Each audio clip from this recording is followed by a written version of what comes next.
नमस्कार. निरामय औषधांशिवाय आरोग्य या विशेष कार्यक्रमामध्ये मी सुप्रिया तुमचं मनःपूर्वक स्वागत करते.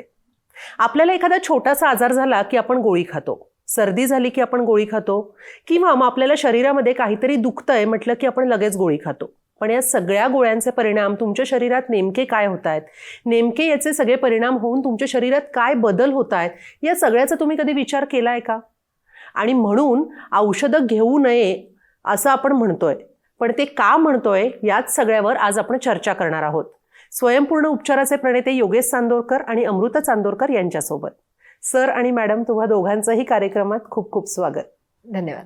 आपला खूप महत्त्वाचा विषय आहे तो म्हणजे औषधांशिवाय आरोग्य याविषयी आपण बोलतोय, पण आपण ऊर्जा शरीराविषयी सुद्धा बोलतोय. तर मॅम, मी पहिला प्रश्न तुम्हाला विचारते की ऊर्जा शरीर आणि आजूबाजूची जी ऊर्जा असते याचा परस्परांशी कसा संबंध असतो? मुळातच ऊर्जेचा ह्या युनिव्हर्सल एनर्जीशी संबंध आहेच. आपण ह्या युनिव्हर्सचा एक भाग आहोत आणि त्याच ऊर्जेवरती प्रत्येक चराचर चाललेलं आहे. म्हणजे जे आपण म्हणतो की पंचमहाभूतांपासून संपूर्ण निसर्ग निर्माण झालाय आणि मनुष्य हा देखील निसर्गाचाच एक भाग आहे. तर हीच ऊर्जा सगळं काही चालवतेय. फक्त मनुष्य वेगळा का आहे? कारण बुद्धी आहे त्याला आणि त्याच्यामुळे तो काही बदल करू शकतोय. फक्त आता हे बदल करताना आपण फक्त फिजिकल बदलांवरती लक्ष ठेवतो, पण तो बदल हा त्या ऊर्जेमध्ये देखील बदल करत असतो आणि पुन्हा ऊर्जेत होणारा बदल हा त्या फिजिकवरती परिणाम करणार असतो. म्हणजे ते एक चक्र आहे ना, ह्याच्यामुळे ते आणि त्याच्यामुळे हे. जसं तुम्ही आत्ता म्हणालात की काही व्हायला लागलं की आपण गोळी घेतो. आता ही गोळी घेतल्यानंतर काय होतंय, तर ती गोळी त्याच्यातनं जी काही केमिकल शरीरामध्ये जात आहेत त्याला शरीर स्कॅन करतंय आणि ती केमिकल जिथे कुठे आवश्यक आहे तिथे पोचवतंय. मग याचा अर्थ काय? ती केमिकल अदरवाईज शरीराने निर्माण केली नसती का? जर तुम्ही गोळी घेतली नसती तर शरीराला माहिती आहे, शरीर ते निर्माण करू शकतंय. लसिका ग्रंथी नावाची संपूर्ण सिस्टीम आहे ना, लसिका प्रणाली जी लस बनवते ना. काहीही तुमच्या शरीरामध्ये जेव्हा बिघाड होतो तेव्हा तुमच्या शरीरात लस निर्माण होते आणि ती लस मग त्या धमन्यांमधनं वाहते, रक्ताबरोबर ती लस वाहते आणि जिथे आवश्यक आहे तिथे पोहोचते ना ती. पण आता प्रॉब्लेम काय आहे की आपल्याकडे पेशन्स नाही आहेत. आज जे काही प्रॉब्लेम आहेत ना ते केवळ हा पेशन्स कमी असल्यामुळे निर्माण होत आहेत. मला काय हवंय तर मला लगेच ते थांबायला हवंय, म्हणून मी ती गोळी खाते, कारण माझ्याकडे वेळ नाही आहे. आणि त्या गोळीचे दुष्परिणाम प्रत्येकाला माहिती आहेत. आज प्रत्येकाच्या हातामध्ये गुगल आहे. आणि इव्हन आता माहितीच आहे की याचे दुष्परिणाम पुढे जाऊन किडण्यांवरती होतात, याचे दुष्परिणाम पुढे जाऊन न्यूरोलॉजिकल सिस्टीमवरती होतात. कितीतरी औषधं आहेत जी आपल्या घरामध्ये प्रत्येकाच्या असतात हल्ली. आणि ती जरा लूज मोशन व्हायला लागलं, जरा डोकं दुखायला लागलं की आपण ती घेतो, कारण आपण म्हणतो उद्याचं उद्या बघू. हा मुळातच एपिसोड आपण जो करतोय की औषधांशिवाय आरोग्य, तो का? कारण आत्ता मला आरोग्य मिळतंय असं मला वाटतंय, पण ते खरं आहे का? तर नाही. ती एक प्रकारे आपणच आपली फसवणूक करतोय आणि उद्या जे होणार आहे त्याला आपण आधीच म्हणतो की उद्याचं उद्या बघू. सो उद्या मोठा प्रॉब्लेम येणार आहे ह्याला मी काय म्हणूया ग्रँटेड धरलेलं आहे. मी माझी मानसिक तयारी खरं तर केलेली आहे. आत्ता मी उभं राहतीये ना, सोडा. तर हे घडू नये म्हणूनच स्वयंपूर्ण उपचार. पण मॅम, जसं हे तुम्ही आत्ता म्हणाल्यात की आपल्या शरीराला माहिती असतं की आतमधून तुम्हाला हील कसं करायचं. बरोबर. तर तुमचं म्हणजे आता आपण इतके एपिसोड करतोय तर ह्याच सगळ्या दरम्यान मी हे सगळं ऐकून एक प्रयोग केला स्वतःवर की आता 1.5-2 आठवड्यांपूर्वी मी थोडी आजारी होते, पण मी औषधं नाही खाल्ले. ग्रेट. आणि खरंच म्हणजे थोडा वेळ गेला, ऑफकोर्स मला पेशन्स ठेवावे लागले. 4 दिवस गेले, पण 5व्या दिवशी मी बरी झाले. खूप सुंदर. आता ह्याच्या स्वयंपूर्ण उपचार काय करतं सांगू का? की शरीराला माहिती आहे, शरीराची ती प्रणाली काम करणार आहे. स्वयंपूर्ण उपचार जी एनर्जी देतो ना, जी पेशींना आपण ताकद देतो ना, त्याने त्या गोष्टी फास्ट होतात. आणि काही वेळेला तर त्या गोष्टी लगेच होतात. पेन किलर जो तुम्हाला इफेक्ट देतं ना, की तुम्ही पेन किलर घेतली आणि थोड्या वेळाने डोकं थांबलं तुमचं, तर सेम इफेक्ट तुम्हाला स्वयंपूर्ण उपचार देतं. म्हणजे बेसिकली मलाही त्या मोमेंटला आई आणि माझे मिस्टर म्हणाले की तू आत्ता गोळी खा, तुला एवढं बरं वाटत नाही आणि तू गोळी नाही खाते. म्हटलं नाही, मी गोळ्या न खाताच या वेळेला मला बरं व्हायचंय, मला गोळ्या नाही खायच्या. खूप छान. म्हणजे कुठेतरी आपण ते एक पाऊल टाकायला पाहिजे असं मला वाटतं. अगदी. आणि मला तुमचं अभिनंदन करावं असं वाटतं की तुम्ही ते टाकलं. पण ह्याच गोष्टी आहेत, तुझे आहे तुझं पाशी, पण तुम्ही आता जागा चुकू नका, तुम्ही ते वापरा. कारण यातनं तुमची इम्युनिटी बिल्ड होणार आहे. तुम्ही जेव्हा स्वतःवर विश्वास ठेवणार आहात ना, त्यातनंच तुम्ही निरोगी होणार आहात. आणि प्रत्येक वेळेला तो विश्वास आहे ना, तो त्याला स्पीडअप करतो. बरोबर. की माझं शरीर मला बरं करणार आहे हे म्हटलं ना, ही सूचना तुमच्या ब्रेनला गेली ना, की ती पेशी जास्त जोमाने काम करते. एक लक्षात घ्या, प्रत्येक पेशी जिवंत आहे आणि प्रत्येक पेशीला भावना आहे. तुम्ही जेव्हा स्वतःवर विश्वास ठेवता तेव्हा त्या प्रत्येक पेशीमध्ये तो हुरूप येतो आणि ती मॅक्सिमम काम करते. कारण आपण असं म्हणतो ना की संध्याकाळ झालीये, मग ती संध्याकाळच्या वेळेत आपल्याला खूप सॅड वाटतंय, खूप डाऊन वाटतंय किंवा फार बरं वाटत नाहीये, तर ते सगळे विचार आपल्या डोक्यातले असतात माझ्या मते. जसं तुम्ही आता सांगताय की आपल्याला खूप हुरूप येतो ज्या वेळेला आपण हे ठरवतो, तर हे सगळं आपण विचार करतो आणि ती थॉट प्रोसेस असते. नाही, तसं नाहीये. ते मुळातच कसं आहे, संधिकाल, संध्याकाळ या शब्दाची फोड अशी, संधिकाल. संधी म्हणजे काय, तर दोन गोष्टी एकत्र यायला संधी असं म्हटलेलं आहे.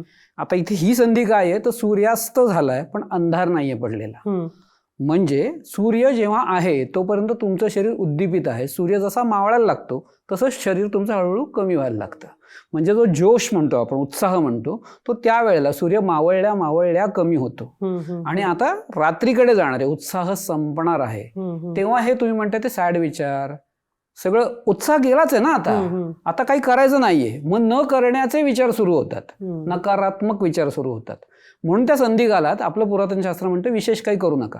पूर्वीच्या काळी जर बघितलं, जेव्हा हे दिवे वगैरे या सोयी नव्हत्या, तेव्हा आपण सूर्यास्ताच्या आधी घराच्या बाहेर पाऊल पडलं पाहिजे आणि सूर्यास्ताच्या आत घरात पाऊल आलं पाहिजे असा नियम होता. म्हणजे सकाळी 6 वाजता तुम्ही कामाला लागा आणि संध्याकाळी 6-7 वाजेपर्यंत घरी या.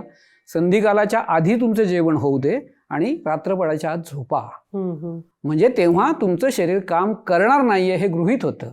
पण आताच्या बदललेल्या काळानुसार असं होणं शक्य नाही. त्याच्यामुळे तो संधिकाल आहे, त्या संधिकालात ह्या अशा पद्धतीचा त्रास तुम्हाला होऊ शकतो. नक्कीच. सर, आपला जो ऑरा असतो तो आजूबाजूच्या ऊर्जेशी कसा रिॲक्ट करतो? मुळातच आजूबाजूची ऊर्जा आणि आपला ऑरा ही ऊर्जा एकच आहे.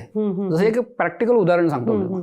सध्या आपण इमारतींमध्ये राहतो, सोसायटी असं म्हणू आपण. 4 इमारतींची एक सोसायटी आहे समजा. तिथे एक 40-50 कुटुंब राहतात. तिथे प्रत्येकाचं घर आहे, प्रत्येकाच्या घराला दरवाजा आहे आणि त्याला आपण कुलूप लावू शकतो. पण त्या सोसायटीला पाण्याची, दिव्याची व्यवस्था एकच आहे. पण म्हणून सोसायटीतला सोडलेला दिवा, म्हणजे सोसायटीसाठी सोडलेली वीज, तुम्ही जर घरातली बटणं बंद केली तर तुमच्या घरातले लाईट लागतील का? नाही लागणार. तुमच्या घरातले नळ बंद असतील, मग तुमच्या घरात पाणी येईल का? नाही येणार. ही पर्सनल व्यवस्था आहे. तसं आपली ऊर्जा ही आपली पर्सनल व्यवस्था आहे. जसं आपण आपल्या घराला कुलूप लावू शकतो, तसं प्रत्येकाच्या ऊर्जा देहाला कुलूप असतं, तो लॉक असतो. आणि तो तुमच्या आज्ञेने आजूबाजूच्या वातावरणातून आवश्यक ती ऊर्जा घेतो आणि नको असलेली ऊर्जा बाहेर टाकून देतो. असा हा एकमेकांशी संबंध आहे. मग त्या ऊर्जेचा परिणाम माझ्यावर होत असतो का? 100% होत असतो, पण तो माझ्या आज्ञेने होत असतो. मी जेव्हा चुकीचा विचार करतो तेव्हा चुकीच्या पद्धतीची एनर्जी ते काम करण्यासाठी आकृष्ट केली जाते. चुकीचा म्हणजे काही चुकीचा विचार किंवा योग्य विचार, मला काम करायचंय, तर त्या काम करण्यासाठी लागणारी ऊर्जा आजूबाजूच्या वातावरणातून घेतली जाते. मला काम नाहीये करायचं, तर न करण्याची ऊर्जा माझ्याकडे आजूबाजूच्या वातावरणातून घेतली जाते. असा हा एकमेकांशी संबंध आहे. बरोबर आहे. मॅम, जसं आपण मगाशी बोलत होतो दोघी की गोळ्या घेणं हा जो प्रकार आहे की वारंवार प्रत्येक गोष्टीवर गोळ्या घेतल्या जाणं, ज्यावेळेला ते तुमच्या शरीरात जातात त्यावेळेला हॉर्मोन्समध्ये या गोळ्यांमुळे काही विशिष्ट बदल होतात का? त्याच्यामध्ये जी केमिकल्स आहेत त्याचा परिणाम अनेक ठिकाणी होतो. आता पुन्हा जसं मी म्हटलं की त्याच्यात काय आहेत इन्ग्रेडियंट्स, त्याच्यावरती अवलंबून आहे की तुमच्या शरीराच्या कुठल्या कुठल्या गोष्टींमध्ये परिणाम होतो. आणि म्हणूनच गोळ्या, औषधं, ऑपरेशन्स हा ना सगळ्यात शेवटचा पर्याय असावा असं वैयक्तिकरित्या मला वाटतं. की आधी आपल्याकडे ना अनेक घरगुती उपाय असतात. त्याच्यानंतर विचार हा जो काही विषय आहे ना हा खूप महत्वाचा आहेच. कारण हल्ली जर तुम्ही बघाल ना तर औषधं घेऊनही बरं वाटत नाही ना, कारण ती भीती. बरोबर आहे. की मला काही मोठं झालंय का, किंवा मला बरं वाटेल का, आणि नाही वाटलं तर काय. पुन्हा हा विचार निर्माण झाला. जसं आता सरांनी सांगितलं की मी युनिव्हर्सशी कनेक्ट आहे, पण माझा ऑरा लॉक आहे आणि माझ्या विचारांप्रमाणे मी ती एनर्जी अट्रॅक्ट करते ना. जसा माझा विचार आहे तसं मी ती एनर्जी घेतेय, तो नळ सोडतीये, माझ्या ऑरामध्ये तो नळ सोडतीये. सो मी जेव्हा निगेटिव्ह विचार करायला लागते, माझ्या मनामध्ये जेव्हा भीती उद्दीपित होते, तेव्हा मी तिकडनं ती अनावश्यक ऊर्जा जसं तुम्ही प्रकाश आणि काळोख म्हणालात मगाशी, जेव्हा सगळं वातावरण प्रकाशित आहे तेव्हा तुमच्यामध्ये उत्साह येतोच, कारण तुम्ही प्रकाशात आहात.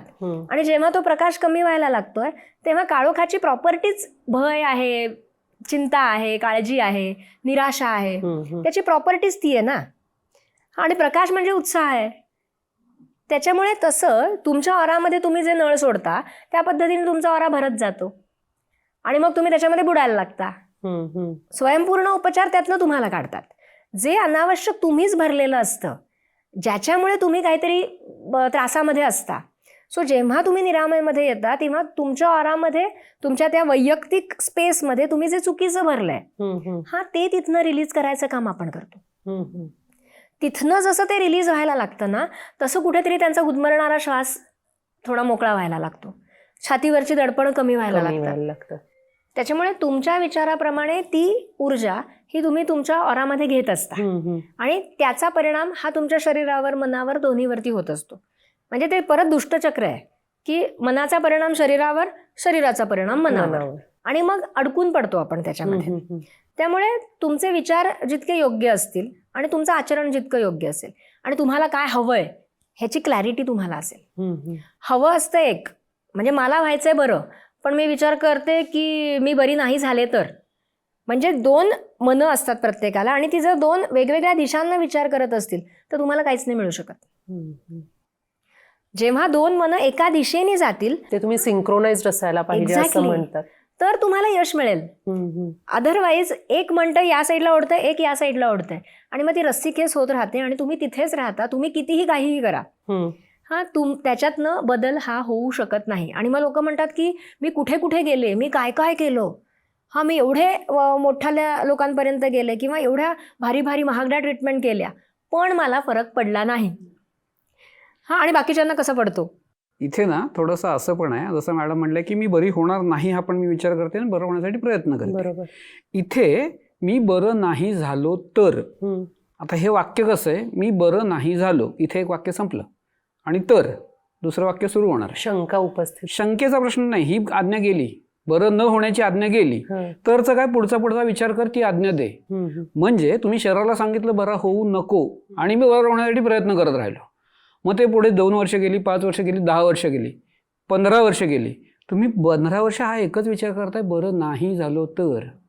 पहिली चुकीची आज्ञा गेली, त्यावेळेला जो काय तुम्ही उपचार घेतला त्याचा तुम्हाला परिणाम मिळाला नाही. मग तुम्ही कदाचित डॉक्टर बदललात, मग डॉक्टर बदललात, समजा 2-4 डॉक्टर बदलून झाले, मग पॅथी बदललीत, पण मूळ विचार हाच आहे, बरं नाही झालो तर. आणि आता माझ्याकडे 4, 5, 6, 7, 8, 9 महिने, वर्ष, 2 वर्षाचा अनुभव आला. आता मी अनुभव सिद्ध झालो की मी बरा होत नाही. मग तर माझी ती इच्छा दृढ झाली, म्हणजे तो विचार माझा दृढ झाला की हे काय बरं होणार नाही आहे, काहीतरी भीषण झालंय. वास्तविक काहीच भीषण नसतं. हल्ली तुम्ही बघितलं तर जरा छातीत दुखायला लागलं की प्रत्येकाला वाटतं हार्ट अटॅकच आहे. ती भीतीच इतकी दृढ झाली आहे. करेक्ट, तो हार्ट अटॅकच आहे हे एकदा मी गृहीत धरलं की मी कितीतरी वेळेला त्या पद्धतीचे फक्त रिपोर्ट करतो, रिपोर्टमध्ये काहीही येत नाही, तरी माझा संकल्प हाच असतो, नाही मला हार्ट अटॅकच आहे. बरं, ते नेमकं असतं वाताचं दुखणं आणि ते रात्री अपरात्रीच येतं उफाळून, आणि मला रात्री अपरात्री त्याच पद्धतीचा त्रास होतो. बरं, हल्ली माध्यम आणि याच्यामुळे ते मी वाचतोय सारखं, मी ते कसं चुकीचं आहे, त्याचे परिणाम काय काय आहेत किंवा त्याची लक्षणं काय काय आहेत याच्यात मी इतकं स्वतःला गुंतवून घेतलं आहे की माझा तो विचार ठामच झाला की नाही मला हार्ट अटॅक आहेच, माझं ते दुखतंच. रिपोर्ट सांगतायत, डॉक्टर सांगतायत, पण माझा विचार तोच आहे. त्याच्यामुळे माझा हा जोपर्यंत विचार बदलत नाही ना तोपर्यंत मी त्या दुखण्यातनं बाहेर पडणारच नाही आहे. बरोबर. त्याच्यामुळे हा विचार योग्य असणं, म्हणजेच तुम्ही जे मागताय ते योग्य शब्दात मागणं गरजेचं आहे. जे हवंय तेच मागा. आपण कम्प्युटर चालवतो, माझ्या डोक्यात ए टाईप व्हायला हवा आहे आणि मी डी टाईप केलं तर काय होईल? कीबोर्डवर बघितलं तर ए आणि डी बाजूलाच आहेत. तो मी डी दाबलाय पण मला हवाय ए, मग टाईप काय होईल? ऑब्व्हियसली डी टाईप होईल ना. अरे तुला ए हवाय तर ए दाब ना. असं व्हायला नको, पेक्षा असं होऊ दे म्हण ना. उलटी आज्ञा का द्यायची आहे? जे हवंय ते माग. त्याचा परिणाम मिळणार का? तर त्याचा परिणाम 100% मिळतो आणि मिळतोच. म्हणून मी कम्प्युटरचं उदाहरण सांगितलं. तुम्ही डी दाबलात तर डी हा टाईप होणारच आहे, ए दाबलात तर ए टाईप होणारच आहे. जे दाबताय म्हणजेच जे मागताय तेच मिळणार आहे. सो उलटं कधीही मागायचं नाही, जे पाहिजे ते मागायचं, तर तुम्हाला यश नक्की मिळतं. यासाठीच आपण 24 तास जे अवेलेबल आहोत ते म्हणूनच सगळ्यांसाठी आपण 24 तास ही सुविधा ठेवली आहे की रात्री बेरात्री जरी तुम्हाला काही त्रास झाला तरी तुम्ही निरामयला फोन करू शकता. हा, आणि तुम्ही सांगू शकता की मला आत्ता असं असं होतंय. सो जे काही तिथे अडकलंय ते रिलीज करण्यासाठी आपले उपचारक हे इमिजिएटली त्यांना ट्रीटमेंट देतात, मदत करतात आणि त्यांचा तो त्रास कमी व्हायला निश्चितपणे मदत होते. नक्कीच आपण ही चर्चा अशीच चालू ठेवणार आहोत. मात्र ज्योती लिंबोरे ताई आत्ता आपल्यासोबत इथे जोडल्या जाणार आहेत. त्यांनी स्वयंपूर्ण उपचार घेतले होते आणि त्यांना त्याचा कसा उत्तम पद्धतीने फायदा झाला ते आपण पाहूयात. ज्योती ताई, तुमचं कार्यक्रमात खूप खूप स्वागत. तुम्हाला नेमकं काय होत होतं आणि जेव्हा तुम्ही स्वयंपूर्ण सुरू केले, उपचार जेव्हा सुरू केले, तेव्हा तुम्हाला कसा त्याचा हळूहळू फायदा होत गेला? मला प्रचंड उष्णता होती माझ्या शरीरामध्ये. अच्छा. कारण माझं कामाचं स्वरूपच तसं गॅस जवळ होतं, त्यामुळे खूप उष्णता आणि पायांची खूप आगाग व्हायची, छातीत, पाठीत, पोटात. पण तुम्हाला कधी कळलं की हे उष्णताच आहे? म्हणजे हे तुम्हाला कधी लक्षात आलं? आगागच व्हायची ना, मग सारखं ते पित्ताच्या गोळ्या वगैरे जास्तीचे म्हणजे खाऊन वगैरे किंवा असं. आणि किती काळापासून हा त्रास होत होता? ते मला 98 पासून होत होता. अरे बापरे, म्हणजे खूप जुना होतं ते. मग ते तशी औषधं वगैरे उपचार चालू होते, पण मग ते नाहीच कधी मला स्वास्थ्य वाटलं. मग मी म्हणजे रोज रात्री मी पायाखाली ओला कपडा घेऊन झोपायची त्या पायाच्या खाली. आणि मग नंतर मी रात्री एक दिवस 2:30 वाजता मॅडमचा व्हिडिओ युट्यूबवर बघितला आणि मग सकाळी फोन केला आणि मग तेव्हापासून म्हणजे ट्रीटमेंट सुरू झाली. कधीपासून साधारण ट्रीटमेंट? 2021 पासून. आणि कसा तुम्हाला मग हळूहळू फायदा होतो? आणि सगळ्यात महत्वाचं म्हणजे मला बसता यायचं नाही. मी 1.5-2 वर्ष म्हणजे खाली बसलेच नव्हते. अच्छा. त्या सायटिकाचा इतका त्रास होत होता. आणि कमरेला पट्टे, मानेला पट्टे. इथे आल्यानंतर 1 महिन्यात सगळे पट्टे फेकून दिले मी. ते आजपर्यंत लावले नाही. छानच दिसताय तुम्ही आम्हाला समोर. अजून लावले नाही, मी डायरेक्ट फेकूनच दिले कचऱ्यामध्ये. क्या बात आहे. मग कशा पद्धतीने म्हणजे तुमची ही ट्रीटमेंट सुरू झाली किंवा मग कशी तुम्ही ट्रीटमेंट कशी घेत होता आणि तुम्हाला कसं हळूहळू बरं वाटायला लागलं? कशी म्हणजे डोक्यात तुमचे असे काय विचार होते की आता आपल्याला बरं व्हायचंय, हेच होतं किंतु परंतु होता, काय वाटलं तुम्हाला? मला बरंच व्हायचं होतं ना, कारण त्रासच इतके भयानक व्हायचे. कारण अन्न मला जात नव्हतं. मी मुगाची डाळ आणि भाकरी 7 वर्ष खाल्लेली आणि इथे आल्यापासून आता मी पुरणाची पोळी पण खाते. मॅडमला विचारते, मॅडम वडापाव खायचा आहे, खाऊ का? कल्पना मॅडम की खा म्हणतात. म्हणजे इतकं म्हणजे मला सगळ्या भाज्या खाते, माझ्या पालेभाज्या बंद होत्या, कडधान्य बंद होते. मग या सगळ्यातून अशी कुठेतरी एखादी भीती बसली होती का? म्हणजे मी कुकरच्या शिट्टीला घाबरायची, घरात एकटी थांबायची नाही, कुलूप लावायचे आणि खाली जाऊन बसायचे घरात जर कोणी नसलं तर. आणि आता मी पूर्ण 3 गुंठ्याच्या पूर्ण बंगल्यामध्ये मी एकटी राहते आता. किती छान आहे ही गोष्ट आणि ही खूप सकारात्मक गोष्ट आहे, बरोबर ना? रस्त्याने जाताना पण पाय यायचे, मला फार भीती वाटायची. आता नाही भीती वाटत, मी एकटी म्हणजे प्रवास करू शकते. मग तुम्ही असं म्हणू शकता का की स्वयंपूर्ण उपचार ज्या वेळेला तुम्ही म्हणजे आता ही तुमचे सुरू असतील किंवा घेतले एवढे वर्ष, त्याच्यातून तुमच्या विचारांमध्ये बदल झाला किंवा तुम्हाला सकारात्मकता जी आहे ती तुमच्याकडे पुन्हा एकदा आली? कॉन्फिडन्स? चिडचिडी होते, मी छोट्या छोट्या गोष्टींना चिडायची. आता चिडचिड नाही, काय नाही, आता शांत असते, विचार करून बोलते. पहिले विचार न करता बोलायचे, त्यामुळे समोरच्या व्यक्तीला पण मग वाईट वाटायचं त्याचं. असं म्हणजे तुमच्यात आमूलाग्र असा बदल झालेला आहे. आणि कसं वाटतं या बदलाने? खूप छान, खूप छान. मला नवीन जीवन मिळालेलं आहे. मी तर खरं सांगते, जन्मच झालाय माझा. की माझा नातू छोटा होता 2 वर्षाचा, पण तो फक्त ओरडायचा, म्हणजे शब्द फुटायचाच नाही त्याच्याकडे, मा का काही असंच नाही. मग आम्ही बाहेर पण डॉक्टरकडे दाखवलं, पण म्हटलं मी येत होते इथे, म्हटलं चला ह्याला पण इथेच घेऊन जाऊया, म्हणून मग मी मॅडमकडे त्याला घेऊन आले. आणि आता प्रचंड म्हणजे चुरू बोलतो तो. 6 वर्षाचा आहे. पण त्याला होत काय होतं नेमकं? म्हणजे तुम्ही म्हणाला की तो ओरडत होता ना फक्त, तर त्याला म्हणजे बोलताच यायचं नाही ना त्याला. अच्छा. म्हणजे त्याला ते थेरपी करणार असं डॉक्टर बोलले होते, पण मी म्हटलं तसं काही करायचं नाही. मी इकडे येत होते तर मग मी पण त्याला लगेच 2 महिन्याने, आणि तोच 3 जन्माला आल्यापासून झोपच माहित नव्हती त्याला. अच्छा.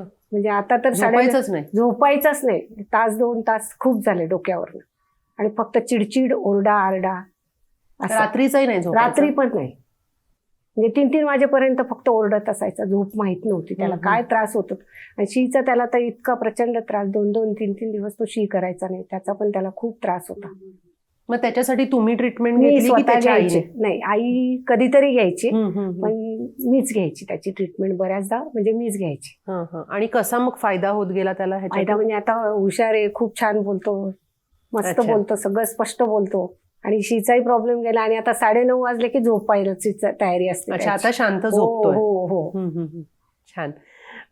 मॅम, खूप म्हणजे वेगळं काहीतरी मी आत्ता त्यांच्याकडून ऐकते की जसं त्या म्हणतायत की मला खूप एकटीला भीती वाटायची, मी खाली जाऊन बसायचे, घर बंद करून बसायचे. कारण असं आपण आपलंच घर बंद करून खाली बसणं खूप खूप वेळ, हे असं कोणी करत नाही, पण त्यांना ती भीती इतकी बसली होती. फोबिया त्यांच्या मनामध्ये फोबिया, होता. आणि ज्या त्या मगाशी म्हणाल्या ना की गॅस जवळच काम होतं माझं, तर अनेक वर्ष त्यांनी मेस चालवलेली आहे आणि कित्येक मुलं त्यांच्याकडे जेवलेली आहेत. पण त्याच्यानंतर ती जी काही परिस्थिती आली त्याच्यामध्ये ना त्या खाली बसू शकत होत्या, त्यामुळे त्यांना मेस बंद करावी लागली. आणि त्याच्यानंतर म्हणजे जी बाई दिवसभर कामात असायची ती एक प्रकारे काम सगळं बंद झालं. त्याच्यामुळे त्याचाही मनावर परिणाम झाला. काही अदरवाईज पण ज्या अडचणी होत्या त्याच्यामुळे देखील त्या मनाने एक प्रकारे खचल्या होत्या. आणि तो परत चिडचिडेपणा म्हणल्या त्यांनीच सांगितलं की विचार न करता मी बोलत होते. ऍक्च्युली असंच होतं माणसाचं, कारण इतके त्रासच त्यांना होत होते, तर त्यामुळे तो समोरच्याला समजू नाही शकत आणि मग त्याची चिडचिड छोट्या छोट्या गोष्टींवरनं बाहेर पडते आणि मग घरातलं वातावरण अजून बिघडत जातं. आता ते बिघडलं ना की तुमचा एकमेकांकडे बघण्याचा दृष्टिकोन बदलला ना की मग ते सगळं मेस होतं. आणि मग एकमेकांवरती आरोप प्रत्यारोप, गढूळ होतं बेसिकली. कौटुंबिक स्वास्थ्य पूर्णपणे जातं. कौटुंबिक स्वास्थ्य गेलं की तुम्हाला शारीरिक स्वास्थ्य नाही मिळू शकत. सतत त्रासात मग कुटुंबाचं पण असं होतं की म्हणजे रोज मरे त्याला कोण रडे, की तुझं नेहमीच आहे. तुला त्रास होतोय ही भावना नंतर जाते एका काळानंतर. मग त्यात काय नवीन आहे, तू नेहमीच जागरण होता, तुला झोप येत नाही, तुला दुखतंय, मग आता अजून काय करू तुझ्यासाठी. आणि त्यांना ते त्रास होत असेल की समोरचं आपल्याला समजून घेत नाहीये. सो त्या सगळ्या चक्रव्यूहामध्ये अडकलेल्या होत्या. अदरवाईज त्या पूर्वी 2 व्हीलर वगैरे चालवायच्या, पण जवळजवळ मला वाटतं 5-6 वर्ष 5-6 वर्ष गाडी चालवणं त्यांनी बंद केलेलं. कारण तो सायटिका पेन, जसं त्या म्हणल्या की मानेला पण पट्टा होता. जरा जरी गाडी चालवली तरी मुंग्या यायच्या. मान, खांदे, हात सगळं डिस्टर्ब व्हायचं. पाठीचा कणा, कमरेला पट्टा होता, मानेला पट्टा होता. आणि आज त्या गाडी चालवतात आणि मला वाटतं ते आत्ताच कुठेतरी फिरून पण आलेले आहेत. माझा खूप छान अनुभव. मी बसू शकत नव्हते. प्रवास म्हणजे इथून इथे निरामला यायचं रिक्षाने तरी मला संध्याकाळी 2 दिवस झोपावं लागायचं घरी जाऊन. आता मी श्री शैल्यम, पिठापूर, कुरपूर पूर्ण परिक्रमा करून आलेले 5 दिवसाची. किती छान आणि खूप सकारात्मक खरं तर ही गोष्ट आहे. आणि खूप छान अनुभव आहे. कारण त्या जसं सांगतात की 98 पासून त्यांना हा त्रास होत होता. ऑलमोस्ट एक 20-25 वर्ष हा त्यांना त्रास होतोय. आणि त्या सगळ्यातून स्वयंपूर्ण उपचाराने, सगळ्या या प्रोसेसमधून, या सगळ्या ट्रीटमेंटमधून त्या बाहेर आलेल्या आहेत. मॅम, म्हणजे आपण असं म्हणायला हरकत नाही की या सगळ्या उपचाराचा, स्वयंपूर्ण उपचाराचा त्यांच्यावर खूप सकारात्मक परिणाम झालेला आहे. खरं तर आत्ता इथे थांबण्याची वेळ झाली आहे. ताई, तुमचे खूप खूप आभार. तुम्ही या कार्यक्रमात सहभागी झालात आणि तुम्हाला काय वाटतंय किंवा स्वयंपूर्ण उपचाराने तुम्हाला कसा फायदा झाला ते तुम्ही खूप छान पद्धतीने इथे सांगितलं. सर आणि मॅडम, तुम्हा दोघांचेही खूप खूप आभार. आपण खूप छान पद्धतीने चर्चा केलीत आणि खूप छान माहिती तुम्ही दोघांनी दिली. खरं तर आपल्याला ज्योतिताईंनी जसं सांगितलं की त्यांना काय काय त्रास होत होते, अगदी 98 पासून त्यांना हे त्रास होत होते आणि हळूहळू करत आज त्या इथे आलेल्या आहेत, पूर्णपणे बऱ्या झाल्यात, छान दिसत आहेत, सकारात्मक दिसत आहेत, पॉझिटिव्ह आहेत. अशा पद्धतीने त्यांना स्वयंपूर्ण उपचाराचा पूर्ण फायदा झालेला आहे, उत्तम पद्धतीने फायदा झालेला आहे. तुम्हालाही स्वयंपूर्ण उपचाराचा अशाच पद्धतीने फायदा होऊ शकतो. आजच्या या एपिसोडमध्ये वेळ झाली आहे इथेच थांबण्याची. आपण पुन्हा भेटणार आहोत एका नवीन एपिसोडमध्ये. तोपर्यंत नमस्कार.